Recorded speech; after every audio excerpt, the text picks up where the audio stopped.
নমস্কার, সমন্বয় and mom চ্যানেলে আপনাদের স্বাগত। আমি প্রিয়াঙ্কা আবার চলে এসেছি একটি স্বরচিত কবিতা নিয়ে। আজকের কবিতাটির নাম ডানাকাটা পাখি। ভালো মেয়ে হতে পারলাম না, চেষ্টা কম করিনি। ছোট থেকে মা কেবল ভয় দেখিয়েছে, এটা করিস না, ওটা করিস না, তোর বাবার এগুলো অপছন্দ। কখনো বা চুপ, তোর বাবা আসছে।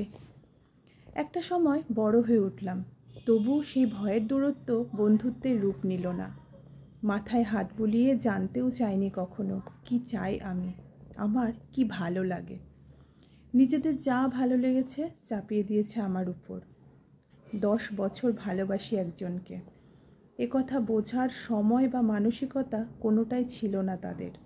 যেদিন জানালাম আমার জীবনে কেউ আছে, ভাবল বুঝি সবটাই মিথ্যা, বানানো, ঠিক ওদেরই দাম্পত্যের মতো সব অভিনয়।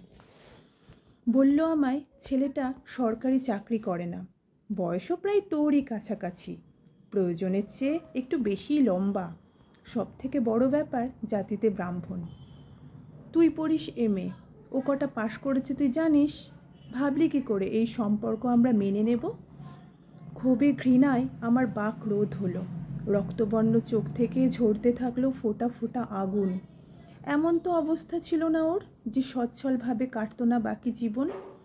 তবু বাহ্যিক দিকটাই দেখলে তোমরা, আর আমার মনের মিল কিছুই নয়। আমাদের অনুভূতি, একে অপরের প্রতি টান, এর কি নেই কোনোই দাম?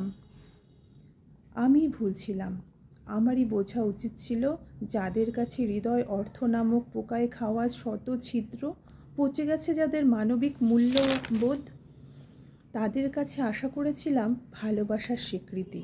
কি বোকা আমি, সত্যি কি নির্বোধ। বাবা বলেছে মানব না তোদের সম্পর্ক, পালিয়ে যা তোরা। কিন্তু আমার আর ওর নীতিবিরুদ্ধ কাজ এটা। এমন করব না বলেই তো তোমাদের সম্মতি চেয়েছিলাম। যদি তোমাদের কথা না ভেবে পালিয়ে যেতাম সকলের অদৃষ্টে, দুহাতে গুছিয়ে নিতাম নিজের সংসার, তাহলেই হয়তো হতে পারতাম তোমাদের ভদ্র বাধ্য মেয়ে। ধন্যবাদ, নমস্কার।